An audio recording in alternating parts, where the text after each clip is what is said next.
concepts that we're trying to get through.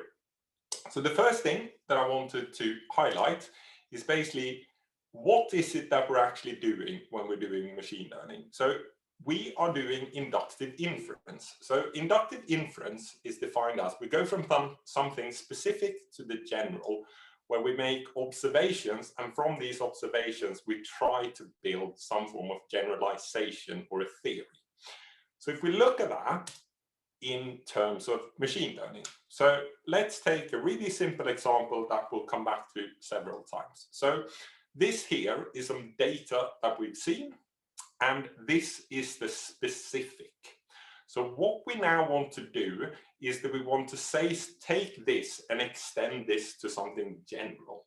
So the general in this setting will be to say something about the y values at these x locations.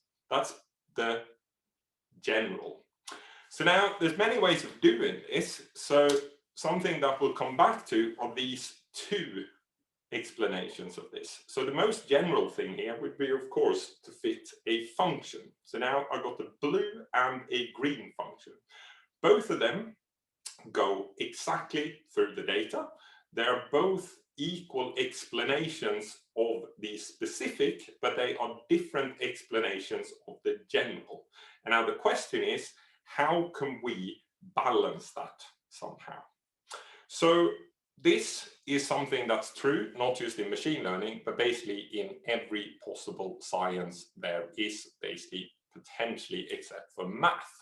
So what this means is that basically, unlike a deductive argument, an inductive reasoning allows for the premises, allows for the possibility that the conclusion is false even if all the premises are true. So the way we deal with this in science is that we think about the scientific principle. And I'm going to try and relate the scientific principle to what Neil said machine learning is. And hopefully you're going to agree with me that this equation that Neil put up is basically the operationalized version of the scientific principle. So the scientific principle is a circle, and this is really important. But if we start in the red setting, we start with the hypothesis. We start with some belief or an idea about how the world looks like. And then we can get a manifestation of the world through some form of experiment or through some data. And then by testing how well our hypothesis explains these observations, we get evidence that either supports or rejects this hypothesis, which importantly leads us to an updated hypothesis. So basically what this is in this equation is that I make my beliefs, which is my hypothesis, which is my model. And then I get data. And now together, by taking my hypothesis, how they explain the data, I do compute, and that gives me an updated hypothesis, which leads me to sensible predictions. And the important thing is that this is a circle, that the updated hypothesis, the knowledge that I have derived, can only ever be seen in the light of the original hypothesis. If I cut this part away, it doesn't make any sense at all. And this is what I mean with that knowledge that I derive is relative. And somehow we in machine learning have gotten this a little bit wrong sometimes. So if we take the scientific principle, we can also take what I sometimes refer to as the machine learning principle, which voiced by Noam Chomsky said, there's a notion of success, which I think is novel in the history of science. It interprets success as the approximation of unanalyzed data. And what that basically means is that you can think of your predictions independently of how you arrive to the predictions as long as they predict data. So let's go back to this example here. So I got these two possible explanations of the world. They both explain my data equally well. They both the green and the blue, go through the red data points. So it's impossible for me to separate these two with data alone. If we would make a survey and ask you, and I say, there's some underlying physical system, and now this data comes from this. Now you have to choose one of these explanations. I bet you that I would get more votes for the blue than the green. But the data doesn't tell us that. You have both, all of you have added something to be able to separate these two explanations. And what we'll now look at is how we can add that into it. That is your hypothesis. How can we add something in that allows us to separate these solutions from each other? So to do that, we are going to take a brief walk into statistical learning theory. So in statistical learning theory, we're going to start off with some definitions. So what we have first is that we have a space of functions, F. So this is the space of my possible solutions. Then I have an algorithm. I have some form of learning algorithm. So what this learning algorithm does is that it traverses the space of functions or the space of solutions in some way. Then I have a domain of my problem. And from this domain, I can have a finite set of examples, S. So now let's stay in our regression setting. So I got pairs of data X and Y that have some relation between them, and my solution, or the thing that I'm looking for, is the thing that relates these two. Then I have some loss function. And what this loss function does is that if I take a solution, which is I have taken my training data S and my space of possible solutions, and I've applied the algorithm A to search around this and provide me back with one specific mapping. If I now take some data, I have a notion of how well the solution that I picked explains this data. And the loss function is basically a value on that. So now how do we learn something? How do I pick what is it that I should pick from this? How should my algorithm pick something? So the most sensible way to think about this is to take an expected loss. So what I would do then is that I effectively take all possible data, weighed according to how probable they are, and I take the average loss of that. So that seems like a very sensible way of doing this. It's more important to do well on things that are common than to do well on things that happens very rarely. Now the trouble with this is that P of X, Y is the distribution of the data. That's effectively what I'm trying to model, which means that if I have this, I don't really need to do any learning. I already understand exactly how the world works, right? So I can't do this because I don't have this. What I do have is that I got a finite set of training data points. So what we do is that we calculate what's called the empirical loss. So I take my training data or some set of data and I evaluate the hypothesis that I picked under this, and I take the average of this. Great. Now the problem with this is that this is what leads to the no free lunch theorem. So basically, it is possible to pick a combination of data, algorithm, and hypothesis space that makes this error take a completely arbitrary value. The easiest way to see this is just thinking about this. How many possible functions can I draw through these red points that all go exactly through the red points? Well, infinitely many. And now, okay, so each data point that I add will be able to reduce the number of possible functions, but there's still infinitely many solutions. And this is effectively what Laplace meant when he said that we will, in his strawman argument, we will always remain infinitely far away from this, because effectively to know everything would imply knowing infinitely many data points, and that's infeasible. So what we need to do is that we need to add, and this is really what machine learning is about, is that we need to add some belief, some hypothesis, something else that allows us to separate, to rank these different solutions, to pick one or to pick a set of them. So how can we do this? Well, the three objects that I specified A, F, and S, are the things that allows us to give input to pick solutions. So the first one will be to think about the learning algorithm. So now what that would mean is that if you said to me before that you prefer the blue to the green line or the green function, I can fix that by basically initializing my algorithm, my search, by placing the starting point very close to smooth functions, because that's probably what you meant, right? And then I can also say that actually in my parameter space of these functions, all the green functions, the things that varies very rapidly, they are like to the left of me in the parameter space. So I can put an eye patch on the left side of my algorithm so that it never goes to that part of the space.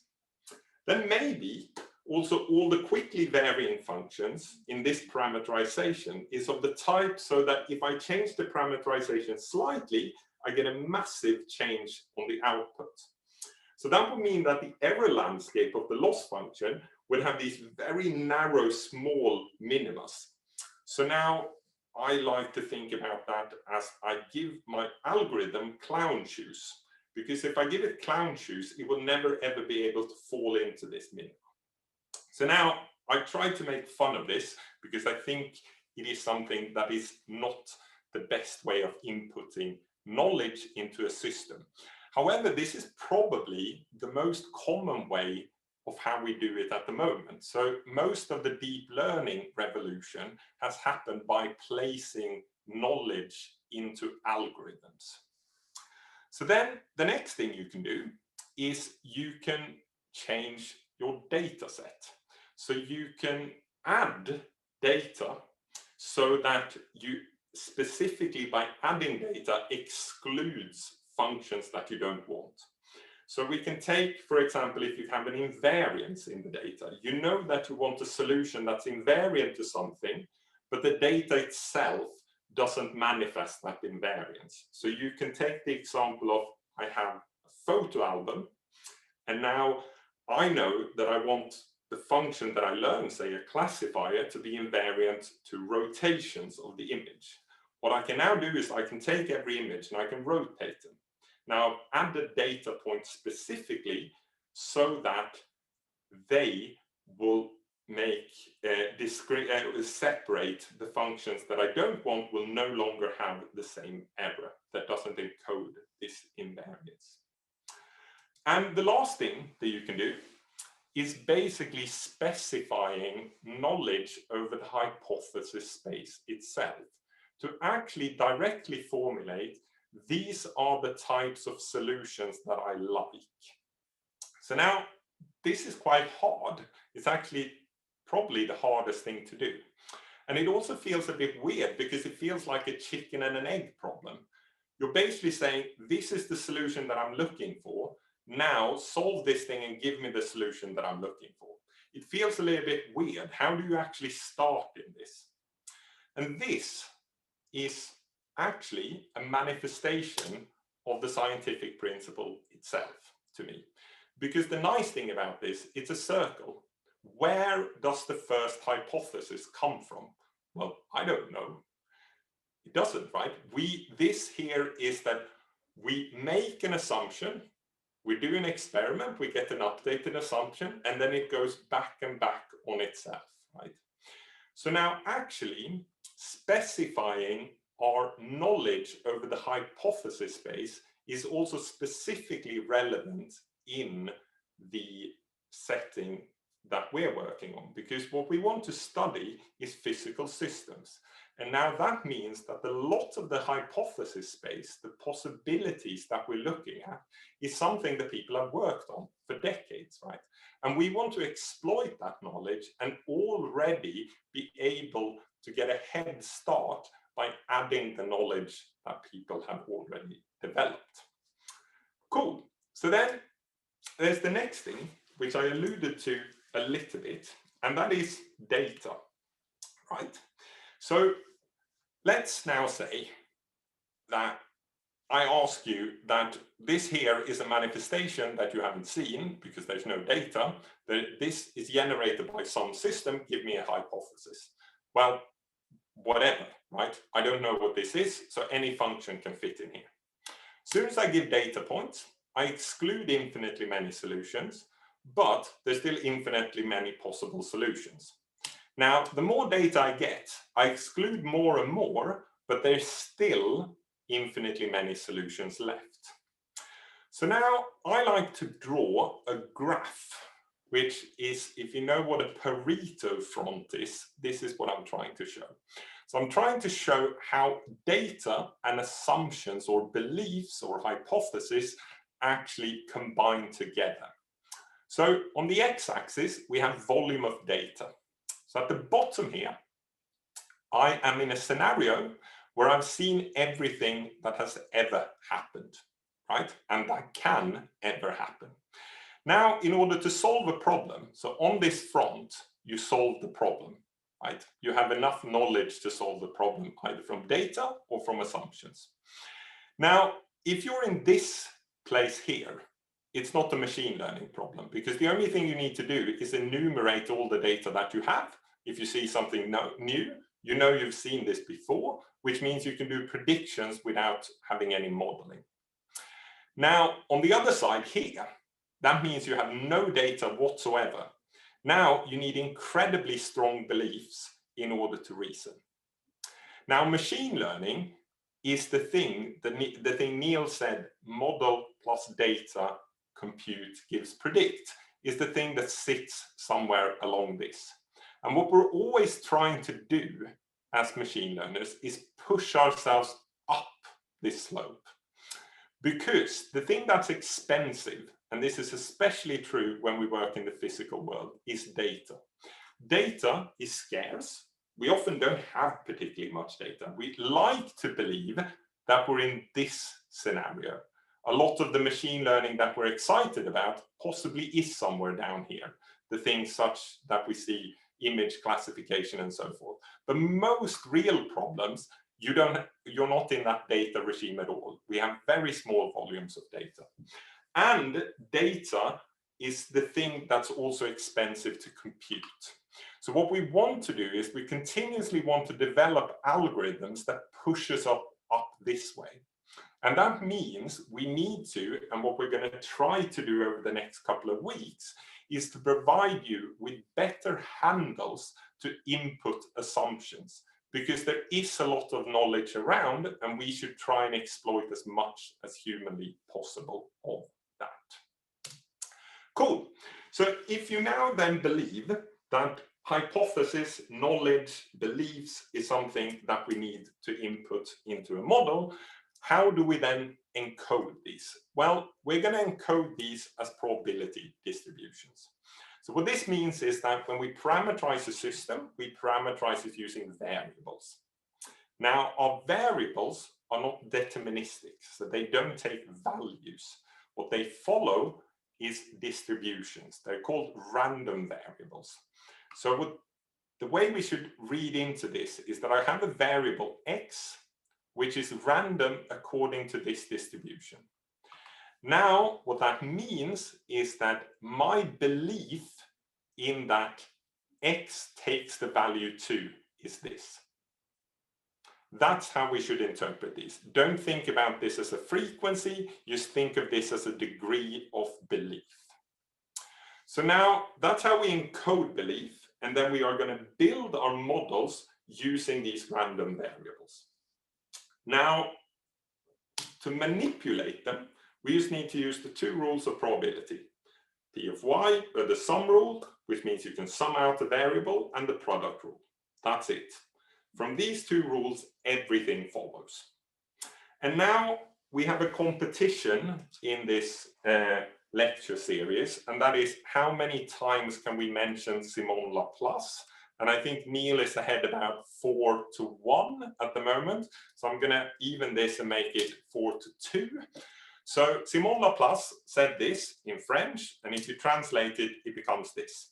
One sees from this essay that the theory of probabilities is basically just common sense reduced to calculus. It makes one appreciate with exactness that which accurate minds feels with a sort of instinct, often without being able to account for it. That's some very grand words for something that looks quite boring, right? These two equations that I showed you before, these two rules, they aren't particularly mathematically exciting, right? I think the thing he is excited about is a thing which is not a rule, but is often called a rule, namely Bayes' rule. Bayes' rule is not a rule. Bayes' rule follows directly from the previous two rules. So it just says this. So I take the product rule of a joint distribution, P of y comma theta. I can write this in the other direction as well. Now I can just equate the two right-hand sides. So I get this. And I can move P of y from the left to put it in the denominator on the right, which gives me this, which is what we know as Bayes' rule. And then I can just expand the denominator using the sum rule. And now I have the full Bayes' rule. So this is still not exciting. It's not mathematically exciting at all. So what is Laplace actually talking about? Well, what Laplace is talking about, which is really exciting, is if we add semantics to these objects. So now, I'm sorry for the colors, but these were the closest LaTeX colors that I picked. So this here, if we now add semantics to this, we're going to see how this is actually really exciting.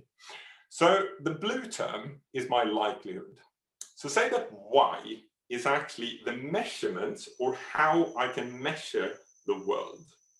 So now the distribution P of y given theta is now, if theta is an instantiation of a hypothesis that I have how the world looks like. This object then says, if I pick a specific instantiation, if I pick a hypothesis, how would the world manifest itself? You can also think, if you've seen observations from the world, what this one says, and this is where the name likelihood comes from, it says that if I've seen observations of the world, how much evidence is there in that a specific hypothesis is true? So now you have the prior distribution. So the prior distribution then says, what are my beliefs about different hypotheses? And then all the other things here are just computations. So this here is your model. This is when you specify these two, you can compute this, which leads to this. And the posterior then says the magical thing. If I now have seen data, if I now have seen a manifestation of the world, how does that update my beliefs about what I think the world actually is, what my hypothesis actually is? So in the setting of what Neil said, this here is model, this here is compute, and this here object is basically predict or learning or knowledge. And this then I can do for additional predictions. Cool. So I just wanted to show a very simple sketch of how you can actually visualize these things. So the two objects that I specify, my likelihood and my prior. So let's take the most stupid model that I can think of. A line which always goes through zero, and I don't know its slope. So now the likelihood then says, the likelihood, I've fixed what hypothesis I have. My hypothesis space now is, what is the slope of this line? So the likelihood then says, if the slope is this, the green one, then I think the world, a likely world, is stuff that lies within here. If it's the blue one, it's within here. Then I have the belief over what I believe, how much I believe in different hypotheses. Now, if I integrate this one to this one, I get the denominator, which is basically how does my prior and my likelihood, where does it place probability mass in the world? And the interesting thing is, now of course, this Gaussian doesn't go down to 0, so the line that's basically straight up and straight down is actually contained in here as well. But there's very little probability mass here, which means my model, this set of evidence doesn't explain, it's not very likely to think that this is how the world looks like up there. Cool.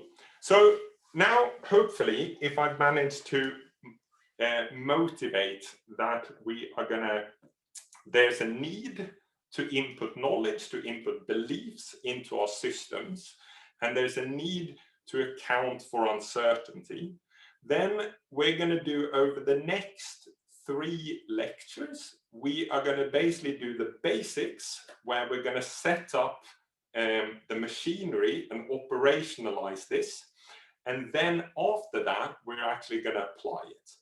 So today we're going to look at data, how we can be uncertain about data. Then we're going to look at models and increase. On Thursday, we're going to increase and look at much more interesting classes of models. And then the Friday after, we're going to look at computation. But basically today we are going to do the example of series that Neil talked about, but we're going to go through the whole maths for it. So the way we're going to do is we're going to talk about linear regression. So linear regression is simple, and you often think of linear regression as in fitting lines. That is linear regression if my function is linear in both parameters and the data. So just something like this. So that means I'm fitting a line, but you can also be linear in only the parameters and not in the data. So for example, if I take a set of basis functions and I fit a linear combination of these, I won't get a line, but it's still a linear, it's still linear regression. I'm going to use the linear case first, the linear case. So we're linear in both parameters and data, and then we can use exactly the same algorithm to fit some basis functions a bit later on. And next lecture, we're going to look at an extension of that leads to Gaussian processes. So just to make the math a little bit simple, we are going to say that we're doing this in 1D, but we're going to expand x with just a 1 so that we get the bias, so we can just write it as a matrix multiplication. So now our task is, can we specify a hypothesis over what we think the solution should be? Can we then gather some data? Can we get an updated hypothesis? And then later, can we do predictions based on this? So the first thing then is that we need to define a likelihood. So that's our modeling question. To do that, we need to answer ourselves, what output do I consider likely under a given hypothesis? If I say that I think this is how the world looks like, how would that manifest itself in data? Number 2, we need to define assumptions and beliefs over these hypotheses. This is also a modeling question. So that means specifying a prior distribution. And then we want to update our beliefs with new observations. So that's data. We do that by formulating a posterior, which is compute. And then the last task is that we predict using these new beliefs. So this is going to lead to the predictive distribution. So now let's start off with task 1. We walk through all of this, and then we see how this will manifest the things that we talked about before. So Neil talked about that the key thing that allowed Gauss at 23 to say where this planet was in the sky, that the concept of ignorance, to say that actually there is something that I do not know and cannot know, and actually putting this as a part of the model. So what we're going to do is that we're going to say that we are going to parameterize that as a variable epsilon. And we're going to say specifically that my ignorance about the system that we're going to observe is additive. We're going to also use exactly the same notion as Gauss did by saying that this ignorance is a random variable that follows a zero mean Gaussian with precision beta. So now what this does is that this is a really important concept in machine learning. It's called explaining away. So what this effectively does, the way you should think about this, is that let's say that this here is Giuseppe Piaggi's measurements. So what we first take is that we take our ignorance, we explain away variations in the data from our ignorance, and that allows us to fit the function. This is the key thing. If I can make an assumption about how my ignorance manifests itself, I can explain it away from the data so that I can fit my function. So that leads us to a likelihood. And the way it does is this. So remember here, y is not stochastic. It's something that I've observed. Wt is not stochastic at all. Epsilon is stochastic. This is the random variable. But this here induces a stochastic relationship. So now, if I take y and then I move my linear model over to the left-hand side, now I know the form, sorry for the jumping equations, now I know epsilon follows this Gaussian. I've specified this. And I know that that Gaussian, if I expand it, it just looks like this, right? So now, if epsilon follows that, if I now encapsulate this in this relationship, that means that y minus wtx follows this as well. So now, what I can do is that I can now replace epsilon by this. So if I do this, oops, sorry, I get that y minus wtx is distributed as a Gaussian with zero mean and precision beta. So it looks like this. But now what I want to do is that I wanted to have a distribution over how the world manifests itself based on my hypothesis. My hypothesis is over w, while y is the thing that I can observe in the world. So effectively, the way you can just think about this, right? You can think about this is that this here is effectively the mean. I can translate this Gaussian to say that rather than to be zero mean, this could be the mean of it. So if I translate that Gaussian, these two things are exactly the same. So now that means I have a likelihood. I now have a likelihood of, given that I know my hypothesis of the world, then this is how that world would manifest itself. So this leads me to the likelihood. So now we specify this for a single data point. We're going to make an additional assumption that says that if I know the input location, so x, and if I know the actual parameters of the line, the likelihood for each individual y are independent. So if I write down the likelihood for a whole set of data, I only need to multiply these together. So that is then the likelihood for a whole range of data. So task 1 is finished, and it was motivated by noise. I effectively said that the data that I've seen, my ignorance, I assume that it's additive and it's the same all the time, and it's Gaussian. Cool. So now the likelihood is Gaussian, and the W appears in the mean of this Gaussian. And now we're going to specify a prior. And we're going to specify a prior, which is called a conjugate prior. So a conjugate prior is this.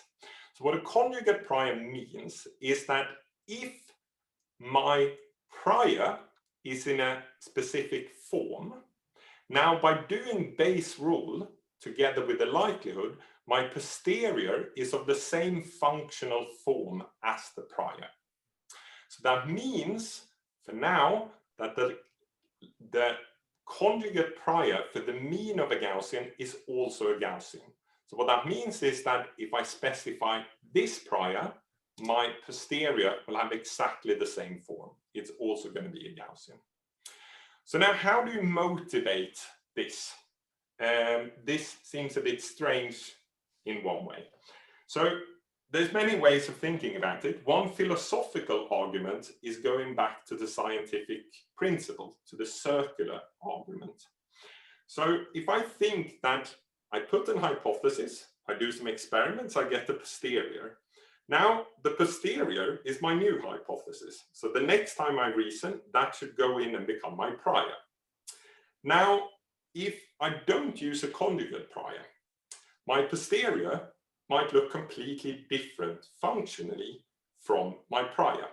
So that means the whole process looks different each time. So that's one way of motivating it. The other way of motivating it, as you'll see, is that it makes computations ridiculously much simpler.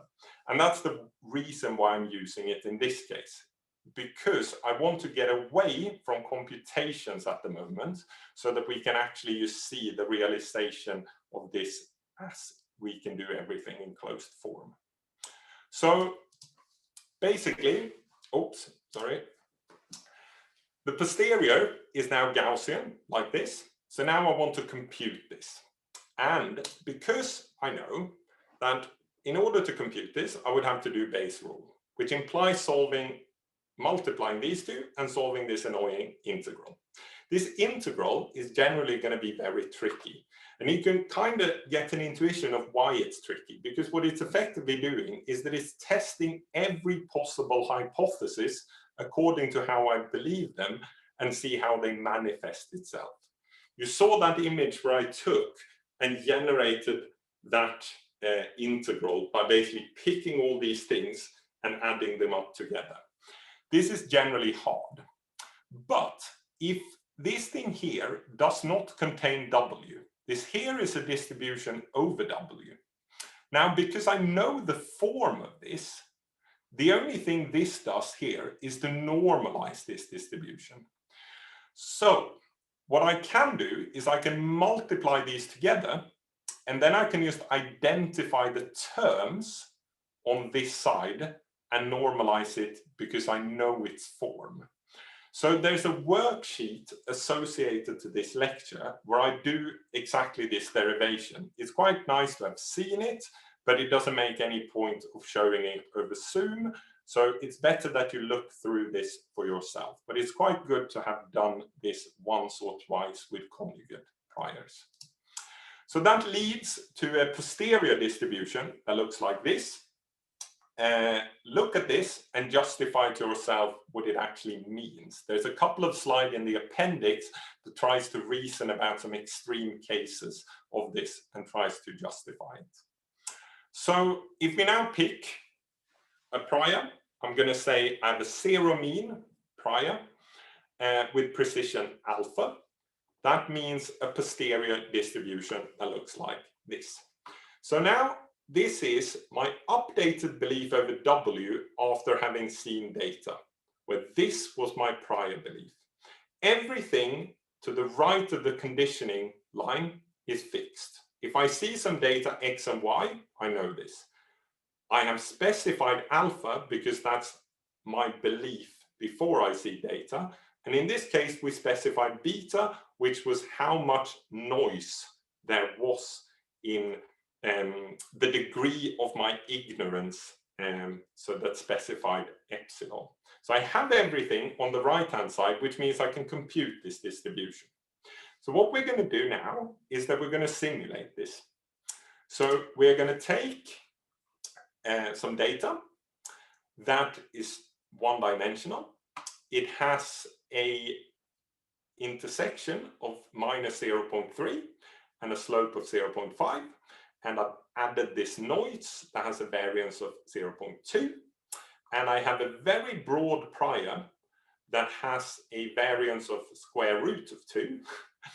And then what we're going to do is we're going to generate some data, throw away these, and see if we can get back that belief, right?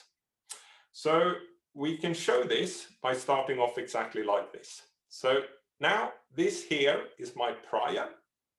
What I can now do is that I can sample from this. Each sample is basically an instantiation of a world, right? Where the world is just a line. So you can see that my prior belief is very vague, because these are some probable lines that I get.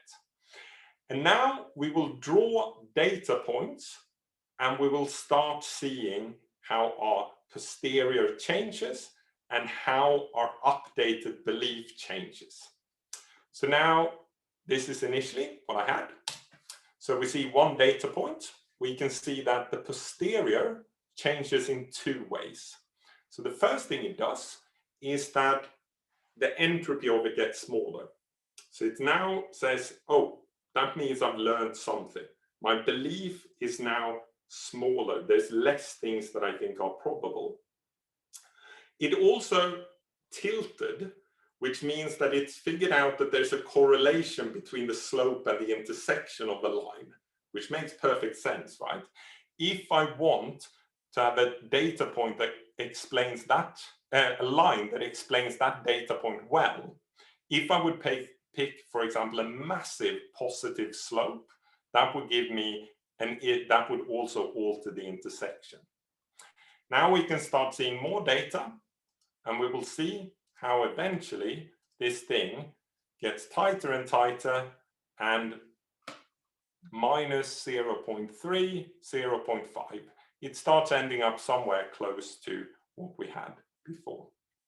We can also do this, and this is the important second point, that you should only ever interpret the results, the updated hypothesis, the knowledge that have been gathered through an experiment, by knowing what hypothesis led to that. So let's take a completely different hypothesis.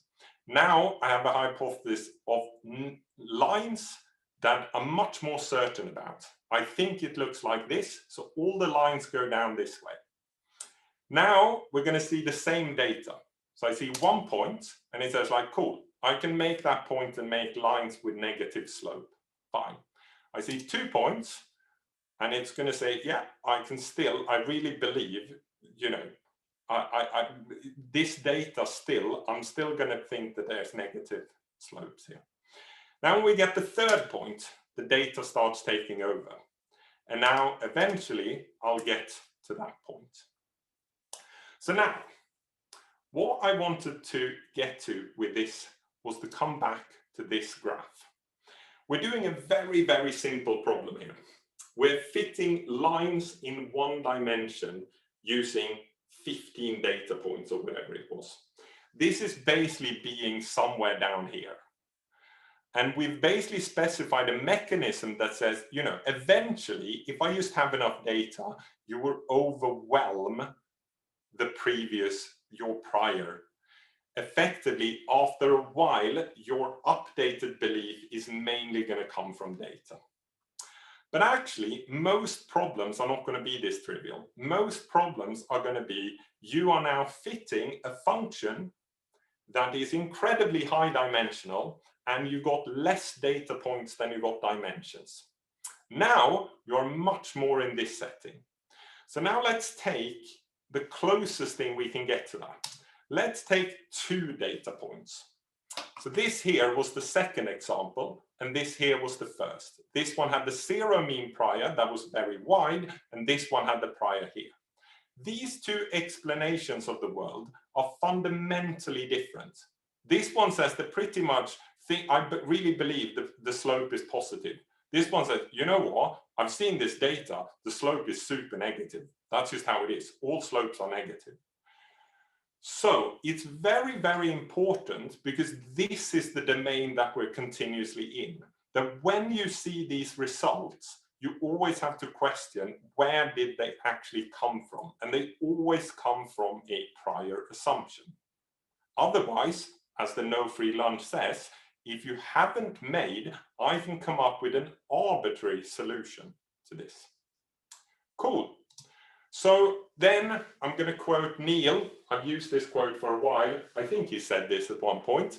The difference between statistics and machine learning is that the former cares about parameters while the latter cares about prediction.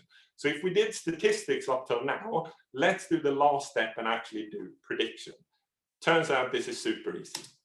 So what we would want to do now is that we've learned a posterior distribution, which is my updated belief about W. I don't really care about W, right? Actually, I don't when I make predictions.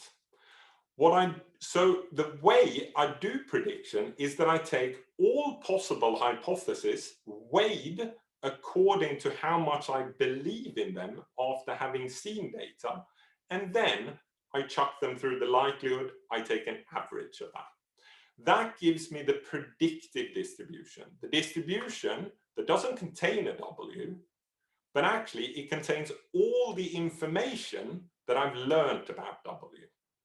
So now I have a distribution which allows me to plug in a new X star, which is where I want to know the location, and give me a Y star. So this integration here, you can also do in closed form, and that is also in the worksheet associated with these lectures, I hope. Yes, it is. So the predictive distribution will look like this, taking exactly the same example. So now it also is a Gaussian. So I have seen this point. This is the mean of the Gaussian, and this is one standard deviation away. You can see I've seen this point. I basically think of putting a ruler around this, and the lines will flip back and forth. Then I see data points, and I see my predictions start getting tighter and tighter and tighter and tighter. And that is effectively what the predictive distribution is, which we will use later on when we want to use the knowledge that we gathered to say something about the general from the specific. Cool. So use the next step, and I'm going to do this quite quickly as we're running a little bit out of time. So we did this with linear things. You can also do exactly the same thing. I use the same code to generate these, where I just pick some basis functions. So now I've picked some basis functions, and what I can do now is I can compute exactly the same things. So I'm going to do the predictive distribution. Here I have three basis functions, one here, and one here. That's very, very hard for it to fit anything. So I add a couple of basis functions. Now it gets a little bit better. I have 4. I have 10 or something, and it gives me this. I can add even more. I can add a ridiculous number of them, and this is what I get. So now the question that we're going to ask ourselves later on the next lecture is, how do I know which one of these I should pick? And we are going to look at an example where we effectively use infinitely many basis functions, and that is what a Gaussian process is. So I wanted to end there with this. So I just thought how I would feel sitting in on this lecture, and my comment would probably be this, right? That was a lot of philosophical nonsense for something that I did in school when I was 12, right? We've all done least squares, and basically what I did was least squares, and that didn't take an hour to explain. Well, the key thing why we did it in this way is that you know how to fit lines to data, you know how to average. What we wanted to do to show was not least squares. That was the least important thing. Fitting of lines is not important, but how we reason to get to the results. What we hope is that the way we argue is going to stay consistent through the course, and you're going to see other things explained using exactly the same words. So now, associated with this lecture, there's a worksheet. It's very, very long, but it's really, really verbose. What that worksheet goes through is that it starts off with doing an even simpler example. So it tries to find out how biased the coin is. Now, you can do exactly the same experiments as we did with least squares regression, that you start off with a prior. I believe the coin is not biased at all. Mu here is parameterizing how biased it is. If it's 0.5, it's just 0.5. It lands heads or tails with the same probability. Now, the actual coin is very biased towards heads, which is 1. What you'll see is that you start with a prior, you derive a posterior, and by getting each one of these shows getting more and more data, eventually you learn this. The difference, which is much harder to show in linear regression, that you'll see is you can also get another learning principle, and that is increased ignorance. So if I start off with this instead, I start off with the belief that's super, super strong that I think whatever way I throw this coins, it always ends up tails. But now the actual coins nearly always ends up heads. So I have a very low entropy belief. Now, if I run this simulation, you'll see that my entropy actually increases. When I start seeing data and I see the data doesn't fit my world, I get or my belief, I get really, really confused. So you see the entropy increases, but eventually you'll get there. That's the first thing. Then it's the implementation of linear regression that allows you to do these experiments. And then the last thing is the derivation of all the Gaussian identities. So basically specifying this and integrating out one of them and then deriving the conditional. These two things are very useful to have done because a lot of the models are Gaussian, and especially when we get to Gaussian processes, it's nice to have actually seen where the equations comes from. And with that, I'm going to end. Cool. I'm going to stop sharing now. Fantastic. Oh, wow. We have 99 plus questions that I saw now.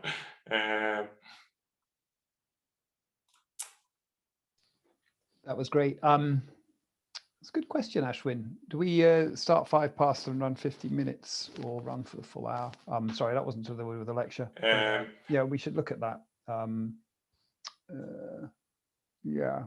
I would think that the coming lectures will be slightly shorter, because what we've been trying to do now is we want to get to the good stuff quickly. And I know a lot of you have seen a lot of this stuff before, and we wanna run a little bit in the beginning. So hopefully we'll be a bit shorter later on. I know you're probably running to another lecture in 2 minutes. Nicholas is asking about the recordings of these lectures. We have, in fact, I'll stop recording now.